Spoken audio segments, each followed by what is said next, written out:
All right, what's going on, guys? Bruins postgame show. We're going to give it a shot. Why not? John Zannis with Boston Sports Tonight's Evan Marinofsky. Legend, Boston Sports Tonight, legend, Evan Legend. When Marinofsky. he's Thank not you very talking to much. Felger, he's talking to me. He's slumming it here. But Oh, yeah, that's really slumming it. But that's cool. No, New England Hockey Journal, Evan Marinofsky, of course, host of the Bruins Beat podcast, regular contributor on Poke the Bear. And we're going to be doing some post-game shows throughout the playoffs. So there's a little appetizer tonight with game one. I was actually at the game, raced home to do the post-game from here rather than the Garden. Fun, lively crowd, cool. You love the banner captains there with the flag. You got the Quater and a couple of relatives of Sean Collier, who was officer killed in the Boston Marathon bombings, chasing down the suspects. 10 years ago today. So kind of a big day for Boston in general, with the marathon and the Bruins here. And you got two teams rocking in the playoffs right now with Bruins and Celtics. So let's start with it, Evan. 3-1 win, kind of ho-hum. You and I just talked about it off air. Like, kind of just what they do, like I guess this is a game they could have lost, but it never felt like there was any chance that they were going to lose it. It felt more likely than not that third period they could have blown the doors open and walked away with it. Instead, it was just kind of a shutdown job there in the third, even though they got outshot kind of considerably through the first couple of periods. It still just felt like a game that was just a classic Bruins win. They've gotten outshot a lot this year through two periods. You look at a lot of their Yep. wins that, And then they they're dropped the not. hammer. Exactly, they're not at their best, and they just find a way. I mean, it's it goes back to stuff we've talked about all year. Montgomery's style being, hey, let's value shot quality over shot quantity, which is why they had 2 goals on 12 shots, kind of early on. But as you said, like this is what they do. They, again, and Florida played them well early. Their forecheck was great. They were aggressive on Bruins puck carriers. They made life difficult in the neutral zone. Like, I thought Florida played really well. Yep. Through period and a half, 2 periods. So it's like they did what they could, and the Bruins still found ways to score. The Bruins still found ways to, defend against that. A lot of low to high from the Panthers, and shots from the point. Oh, I thought Omar was outstanding tonight. When he had to be. But again, even then, I mean, I have to check the numbers, but the high danger chances didn't feel like He Florida was had a still ton. according again, and it didn't feel like it. But you look at MoneyPuck, .com. Alex, the Lion there made 3 ridiculous saves in the first period on a couple of odd man rushes. It was and stoned also Orlov dead to rights out front.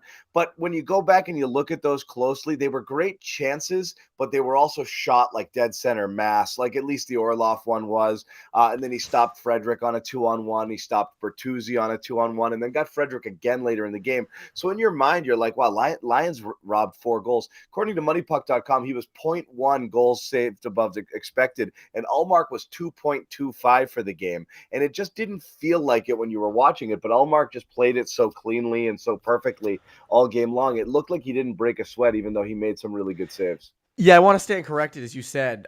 Panthers actually led the Bruins in high danger chances for, according to Natural Stat Trick, 15 to 9. They So did. you're right, but you nailed it though, John. That Olmark is so square to shooters. Olmark is so just rock solid clinical. right Yeah. now. It is, and the way in which he's tracking pucks is so impressive. And it goes back to, he, to me, is the best goalie in the NHL right now. I don't think it's particularly that close. I know Sorokin, I didn't watch any of the game, but I know Sorokin had a good game against Carolina in that series. But I just, as you said, square to shots, and, Florida generated some legitimate chances at times, very low to high. They pointed out on the broadcast, and they were right in doing so. Carolina did that a lot and has done that a lot in past years against the Bruins, and it's sort of worked. I think Florida is definitely, Florida probably looked at that and said, all right, maybe this is a way we can win. Because I think it was Matthew Tkachuk before the game said they're going to have to be perfect to win a game. And you saw that tonight. Florida almost was perfect. That's the thing. And just couldn't do it at all. There's nowhere on the ice that you can even say it's close to even No. in terms of, special teams, forward lines, defense, goaltending. There's nowhere that Florida's in the Bruins league here. You're going to get deeper in the playoffs, and I mean, almost anyone you face after this round is going to be talent-wise on your level. This just isn't that series, and it isn't that No. team. So again, you're right. Florida's got to do everything to be able to kind of keep it together, just to stay competitive. And they're going to have to get some good bounces, probably some dirty goals, maybe maybe a few power play goals, or have Lions steal one. And again, Which I want to touch on this for a bit. Obviously, he made some, really acrobatic saves. He robbed Trent Frederick a number of times. But you see that shot go through his glove on Marchand. You see even the Hathaway goal that was taken off the board. Right. You see the puck laying on his pad.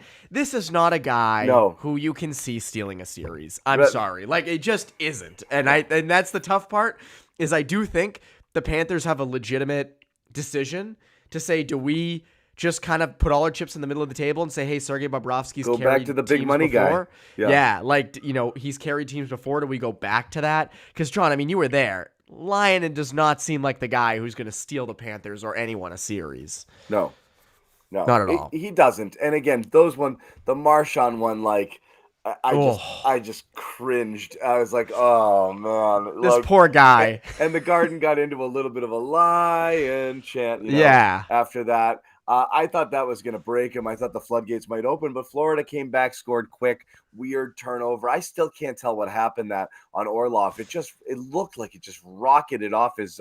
He didn't fire it that way. It looked like it just shot off his skate or something. I couldn't figure it out. That was a weird one. What are you going to do? That happens. So they kept it close there. And then, DeBrusque got a really dirty goal. Bertuzzi was freaking awesome in this game. You could tell he was like, oh my God, playoffs, like he was geeked tonight. Yeah. Bertuzzi to me is the standout. And I think Bertuzzi has been a typical good Bruin since he got here. I mean, you just see the way in which he sets up plays.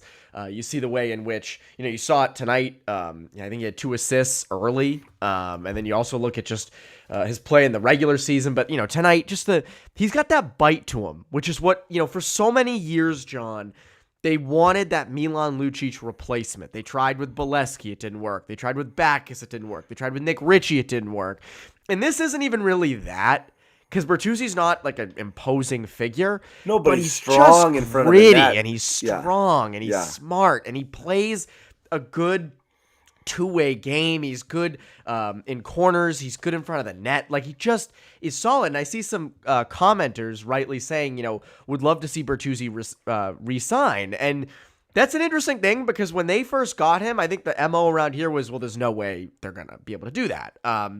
But you're seeing now more and more, he's a perfect fit. He is and he's almost, and this is more of a podcast topic, not a post-game topic, but we can kind of dive into this, because I liked how Taylor Hall played tonight, but he's kind of what they hoped Taylor Hall would be. That's sort of what it was, and with Bertuzzi. And I think now again, I know they didn't think Bertuzzi would, bring the fire the way Hall does, or Hall, have Hall bring the fire that Bertuzzi does, but I still I think that honestly Bertuzzi is a little bit of a better fit. And again, I don't know how you clear the cap space to re-sign him, but after one game, if this is what you're going to get the rest of the playoffs, you should really do whatever it takes to try to re-sign that guy. Because you see even in the plays, John, where he, I think it was Nick Cousins just took his stick on the bench, just broke it, said like, "Get out of here, buddy," just broke the stick, so. He's a fit. Yeah, I mean, the thing with Bertuzzi is, like, forget about what you're going to do next season with guys like Bertuzzi and Orlov, obviously, are off-season conversations to be had. Orlov, had a rough moment tonight. They've both been such good fits. But Bertuzzi is such a Bruin. Like, he's so freaking perfect here, which is great. But beyond like how he's playing, just overall, how he's playing with David Pastrnak. And again, this was a big story coming in, is what are you going to do here? Because you knew everyone's coming back. Foligno's coming back. You got Hall back late in the season, and you were going to have to make a decision about what to do there with these guys. And I don't know how you separate these guys and put Bertuzzi back to line 3 there with Coyle and Hall. I think it has to be Zacha. I think you have to. I think you have to keep Bertuzzi and Pastrnak together on that second line, which is really your first line, honestly. They are so good together. My only thing is I am intrigued to see a Bertuzzi, Coyle, Hall third line, and I think in this series, you absolutely can do that. To me, I think that in this series, I don't want to say it's a nothing series, because the Bruins have won game 1 in the past against certain teams like the Islanders and the Blues, and the series has gone a completely different direction. But I think we can confidently, safely say with this Bruins team, this can be sort of a trial series. And to me, I would not mind seeing a Bertuzzi, Coyle, Hall third line just to see what it's like. Because I remember when they first got Bertuzzi, we all said, my God, what a third line that could be. Now, Zacha going down there could work too, but I think Krejci and Pastrnak both love working with Zacha. You see how good he is away from the puck. There were some third guy high situations with him tonight where he just made some really good anticipation plays as the Panthers were trying to come out of their zone. So, again, they're both great options. Again, John, this goes back to, we talked about this. Remember we did a post-game show, you and I, after the Oilers-Bruins game, and they lost? But the thing is, and I've said this to you all season, I've said this all season, they have depth. They have this depth where you want to put Bertuzzi there? Sure. You want to put Zacha there? Sure. Yeah. And I know people are saying, slow down, it's only game 1. You're right. Slow down, it is only game 1. But I'm not going to – this is a throwaway series to me. The Panthers are not on the Bruins level. It is very clear. And I don't know what other adjustments the Bruins, the Panthers could make to get them on the Bruins level in this series. I don't. You hate to declare it over. It's almost like kind of you watch the Celtics Hawks game 1, and you're like, do we have to play the rest of this? Really? Only bad things can happen. You want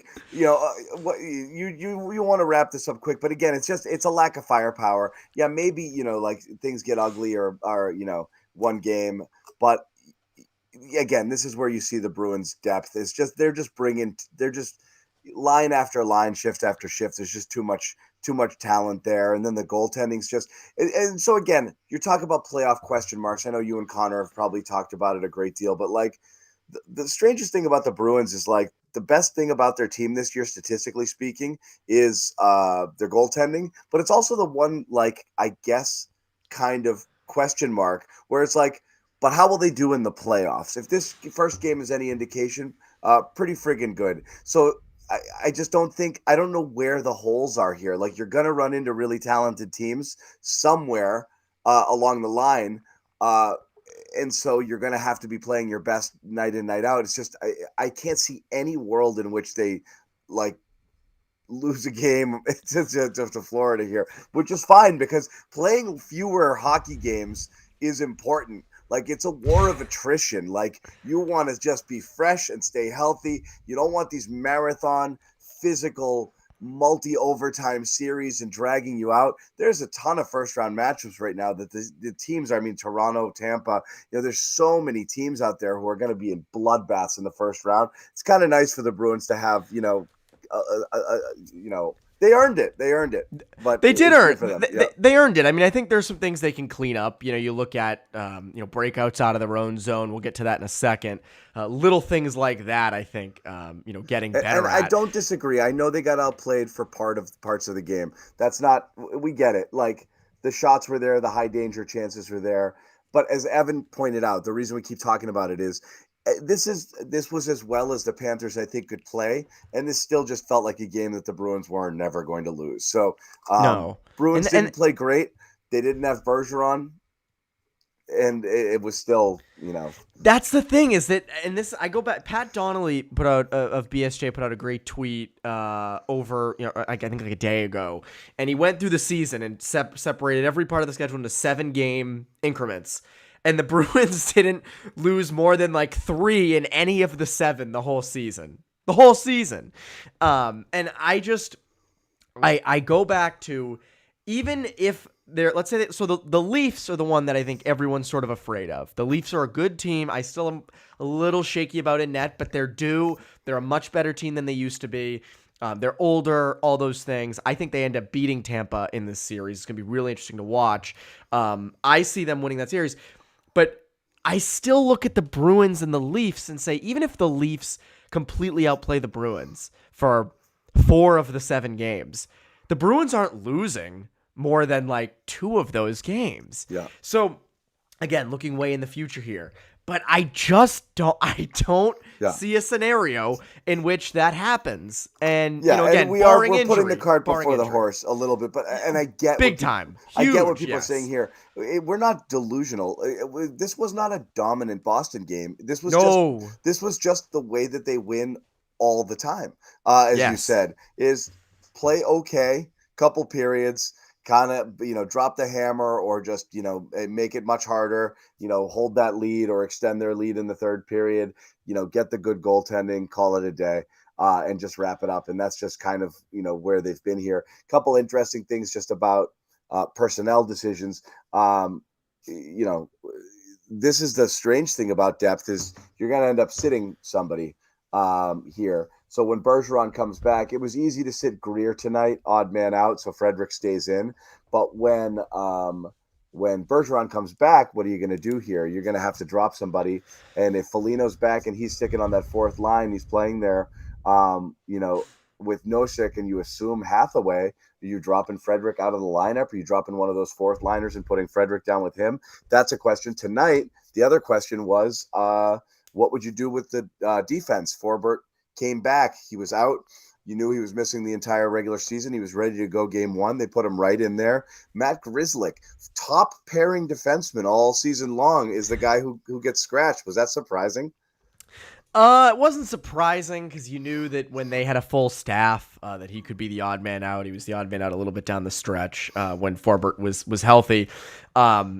I think in this series, after one game, there were a lot of times the Bruins had trouble breaking out. There was a lot of times the Bruins had a little bit of trouble with Florida's forecheck, and they are a physical team. So I understand Forbort going in the lineup as a kind of a bigger presence. Great penalty killer, obviously.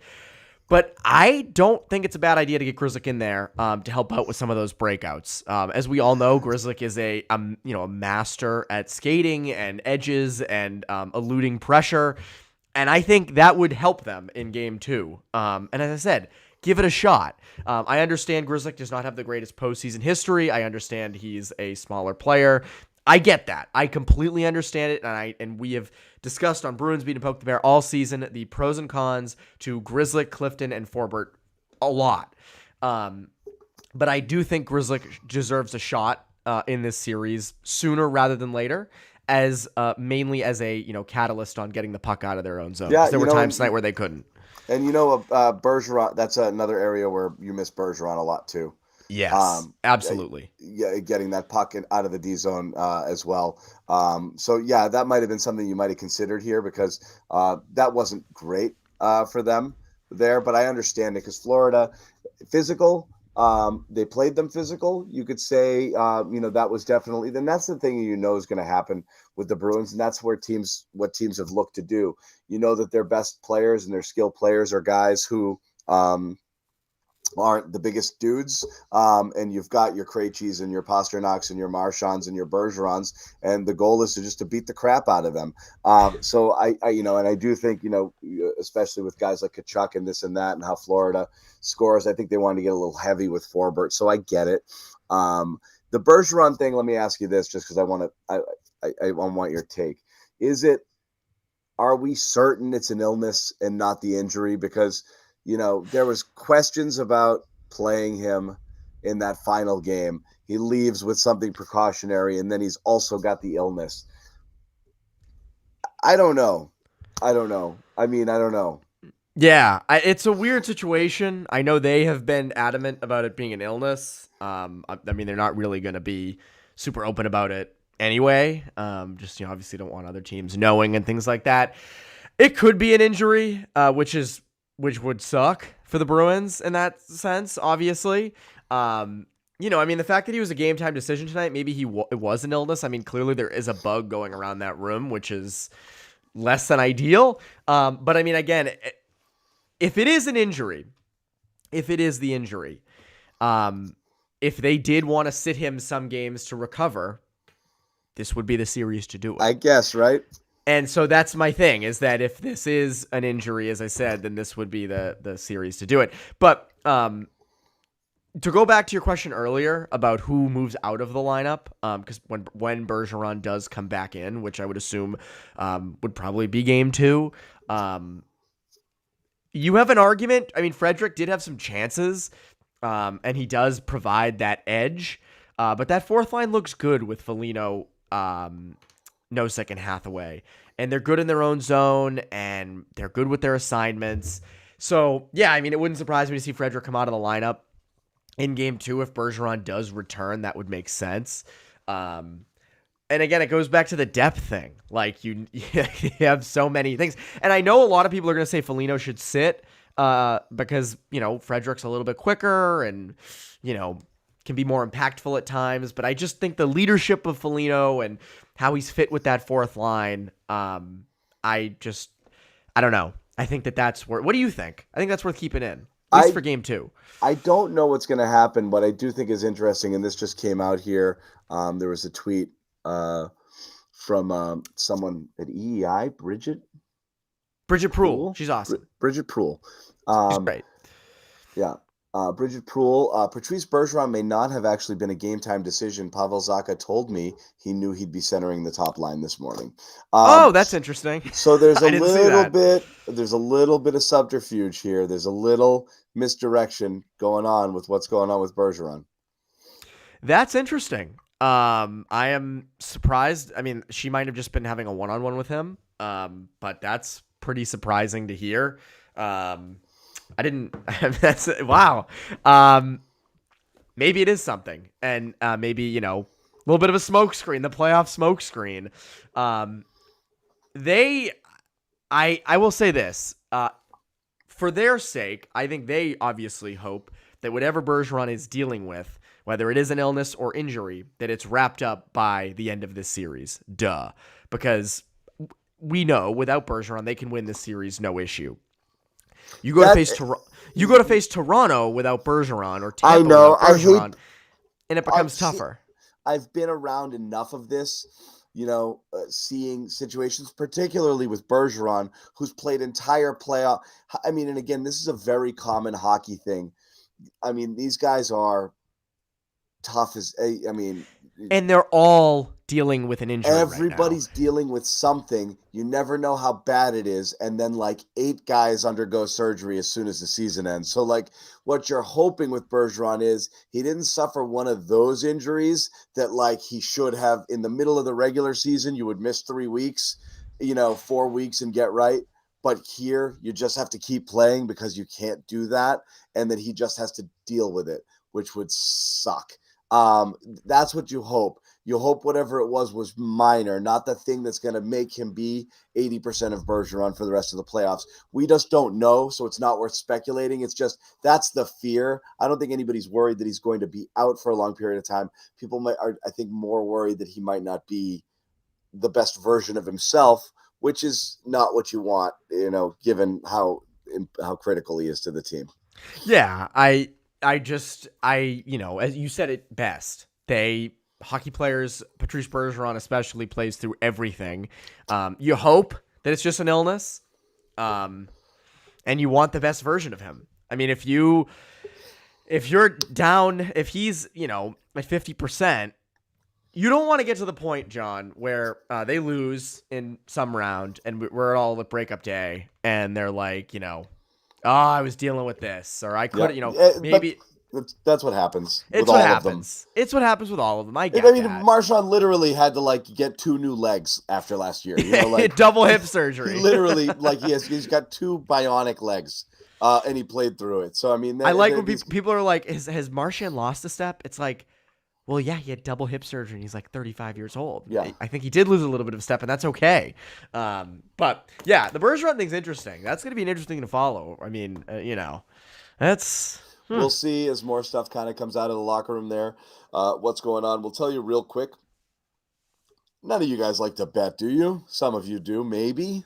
If you do, sign up here. I don't know how much longer this is going to be here, guys. This deal, if you go to FanDuel.com/Boston, $200 bonus bets with a $5 with your first $5 wager.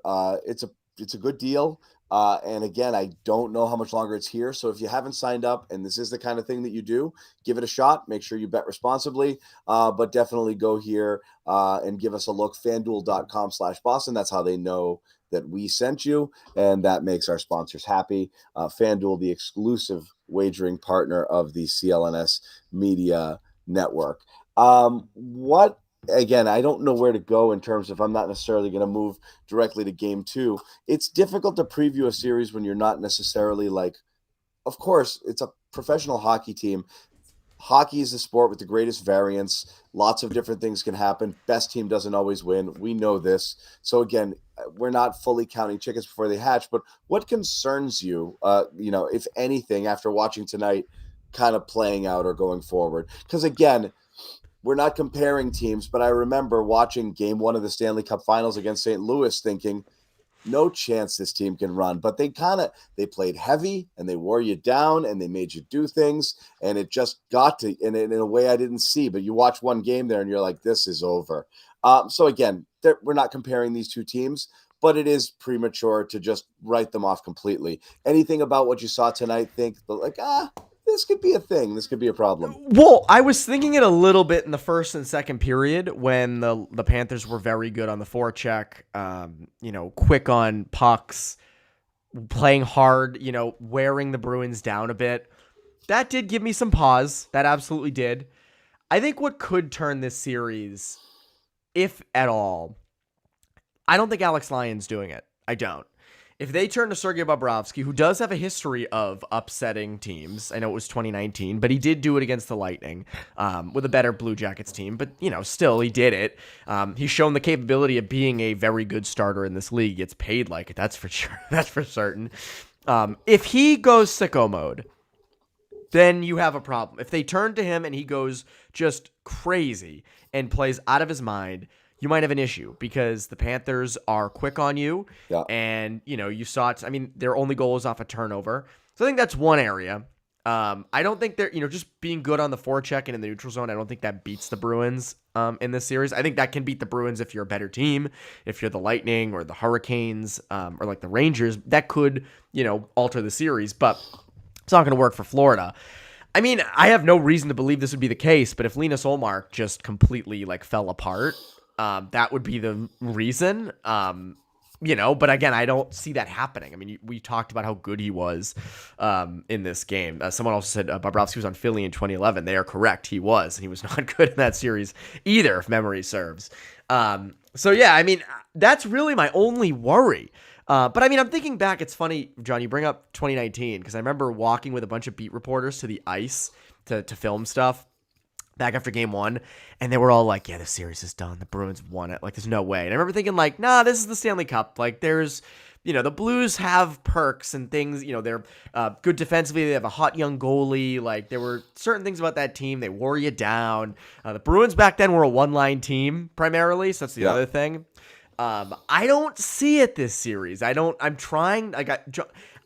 actively trying to poke some holes in the Panthers, and I've tried for, since the Bruins got matched up against them a few days ago, I've tried to find the area where I can poke a hole, and there isn't one that's strong enough to be if this happens, this is a whole new series, because it isn't. I just don't see that thing. I'm trying to see it. I'm trying to find it. And I think it's the physicality, if anything. Because that's the one thing that kind of makes you worried is when you see the little guys getting beat up and then struggling to produce.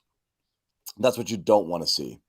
It's just because they're not a one-line team anymore. I don't see that as big an issue. That used to be it. You'd put your guys out there against the Bruins top line.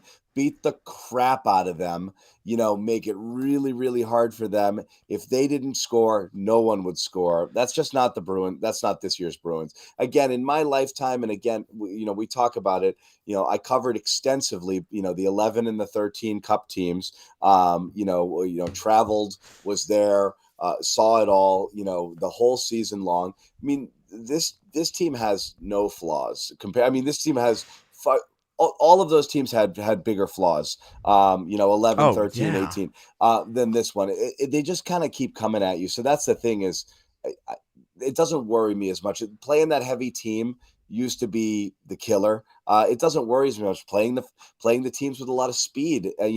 Yeah, that can get to you. You've seen some teams do it as well. That's why you're worried about like a Carolina as well there. But I don't know. Again, I'm looking at this series. I don't see how Florida is going to be able to do it. But you do want to get. It's nice to get 2-0 under your belt before you start to get really cocky.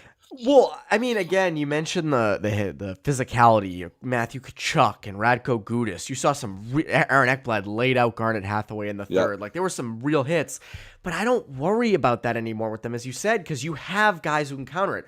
Tyler Bertuzzi, Garnet Hathaway. Marchand can certainly take a hit. Yeah. I got a little nervous, I will say, in the first, 30 seconds? Marchand got a high stick to the face and then just pummeled in front of the net. And he was kind of slowly getting up, kind of looking up. I see. I'm like, oh no. I'm like, first of all, hopefully he's not hurt, but also remember in the 2019 Cup, the amount of times the Bruins would just kind of look to the refs like, what? And they were just clearly getting out hit. For a second, I was like, oh geez, are we going back to this? Where every single play they're getting, they're looking to the ref or they're mad or this or that. Obviously wasn't the case. I know, there were a few times McAvoy was screaming at the officials, and there was that gross, I think it was the end of the first period, disgusting flop by, I'm blanking on his name, from the Panthers. Just McAvoy, it was right at the end of the period. McAvoy just kind of gave him a little cross check to the back, and you would have thought he was shot from the balcony. It was just ridiculous. So, the Panthers don't have the making of a scary team. It's funny because when I was on with Felger the other night, he's like, and I get why he's doing it, but he's like, this is, they're former President's Trophy winners. They won it last year. It's a really good team. And I'm like, no, they're not. It's a very different team. They lost Mackenzie Weegar.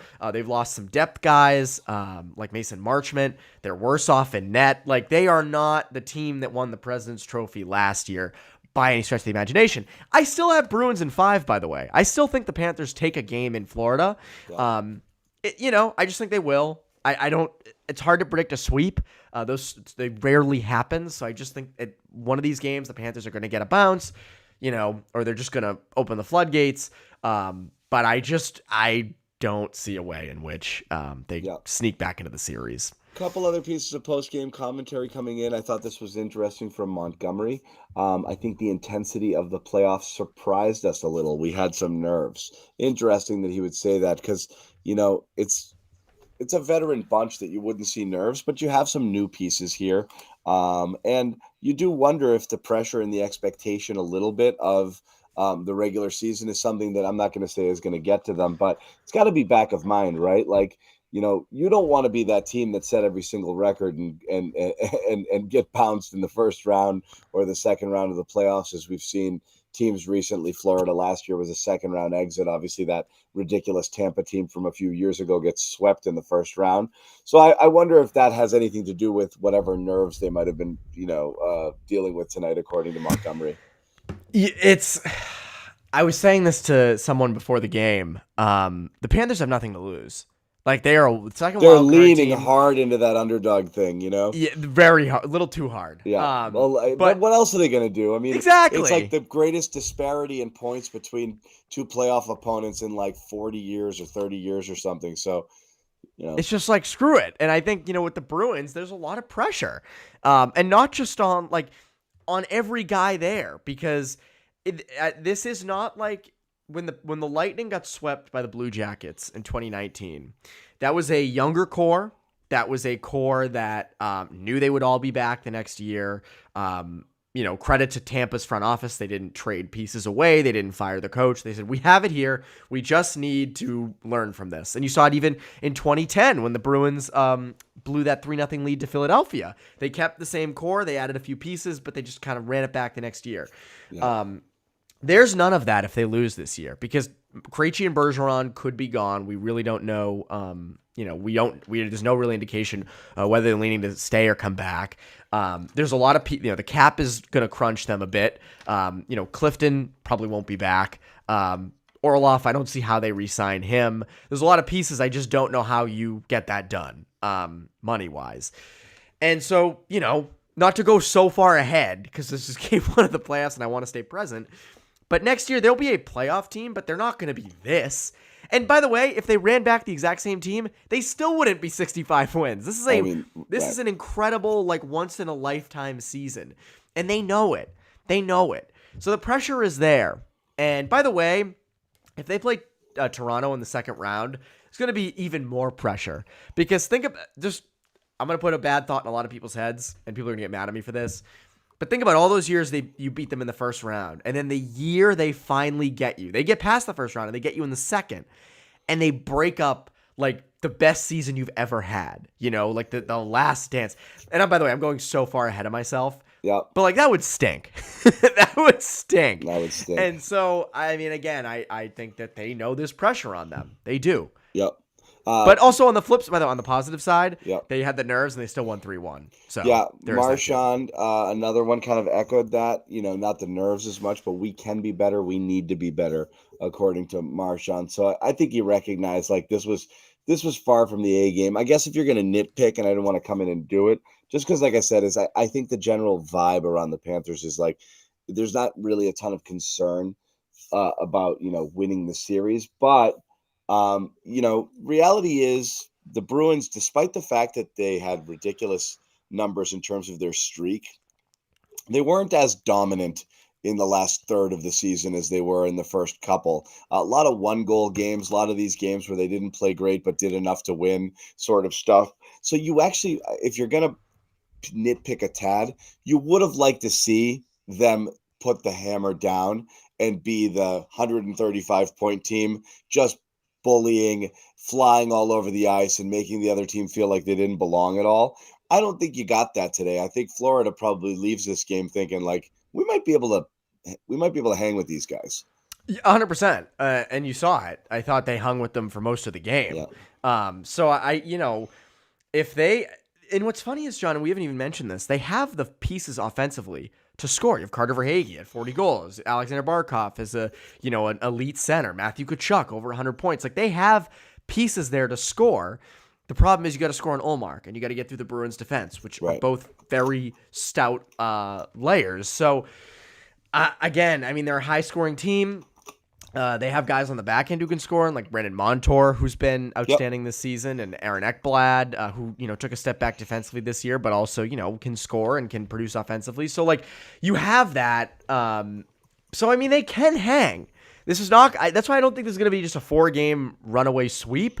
I know I say this is kind of you can try things out in this series, and I believe that, but I do think the Panthers will eventually take a game. But I don't think there's any chance they win the series or make it particularly close. Well, we'll see. We'll be here. We're going to do some form of post-game show. Throughout the playoffs here, Evan will be prominently featured.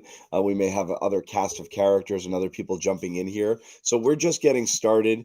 Tell your friends, tell your mother, tell your father, neighbors. Tune in if you want to sit here, talk. We want to hear what you guys have to say in the chat as well. Obviously, you have any questions or comments, we're more than happy to talk about those as well. But again, this was a game one.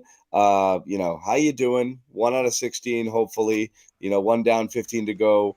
Post-game show here at CLNS Media.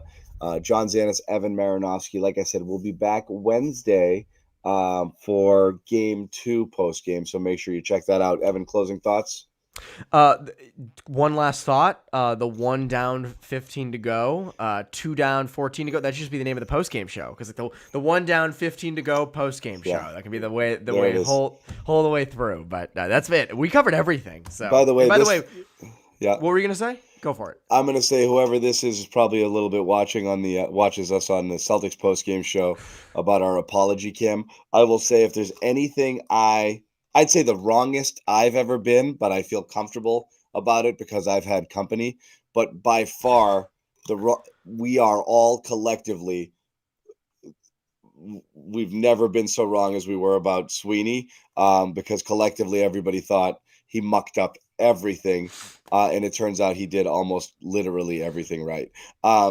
And that goes from the Cassidy firing to the Ullmark signing that was panned a little bit last year too, to a lot of his different moves and being able to trade for a guy like Lindholm and lock him up and actually kind of rebuild on the fly. Bring back Bergeron, bring back Krejci, trade for Bertuzzi. There's not a thing Don Sweeney has done wrong in the last year and a half, 2 years. And, Bruins. Well, I can think of one, and I think you'll agree with me on this. The Mitchell Miller thing was a complete disaster. Mitchell Miller, yes. I don't consider that with this team. I know what you're talking about. The team on the ice, obviously, is what you're going for, and I agree. Yes, exactly. That was bad. That was brutal. That was really bad. So people are asking for an apology, Cam. That's a thing we do on the Garden Report. On the Garden Report. I agree. I mean, I remember going back to the Cassidy firing, being like, what are they doing? There it is. There it is. We're sorry, Don. Oh, geez. Yeah, we're really sorry. So I'm so deeply sorry. Sorry. Sorry. But I go back to, the Cassidy firing.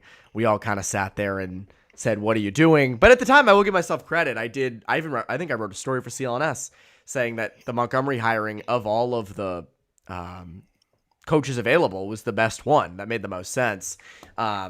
But yeah, I mean, Lindholm rebuilding on the fly. Yeah. He screwed up some drafts a while back, but the drafting so far has been good. And I think every single person drafted in 2015, except for the guy. Well, you know what? DeBrusk has turned it around, so we're happy for that. Yes. But yeah, that's fine. So fine. Yes. Sorry, Don. That's a long time coming. And I think everybody owes him one there. But as we said, we'll be back on Wednesday in some form or another. I'll be back at the Garden, may join the show from there. I think Amit just put a link to your article in our chat. Yes, you did. I did. I remember writing that. Yeah. We're going to wrap it up, but we will, like I said, we'll be back Tuesday. Like I said, Evan, maybe with a different host. I may pop in from the Garden depending on how things go, because I'll be down there covering the game for CLNS Media. And we'll be here throughout the playoffs. So yeah, Amit just put that in the chat if you guys want to read Evan's article from the time back there for CLNS. Also, one thing, John, fresh Bruins beat coming tomorrow. It normally comes out. Connor and I usually record it Monday. It comes out Tuesday. Obviously, because of game one, we pushed it back because it would make no sense to put it out. So we're gonna have it come out later tomorrow. So we're recording in the morning. It'll come out later in the day. So people check that out. Also, there's going to be a new Bruins podcast debuting this week. That's a tease. We'll tell you guys about it a little bit later on in the week. So make sure you stay there. Subscribe to Bruins Ringside. That's where you're going to get all of our videos, post-game commentary, live post-game shows, all of our Bruins podcasts, all of our Bruins programming. So make sure you do that. Until then, though, we will see you guys on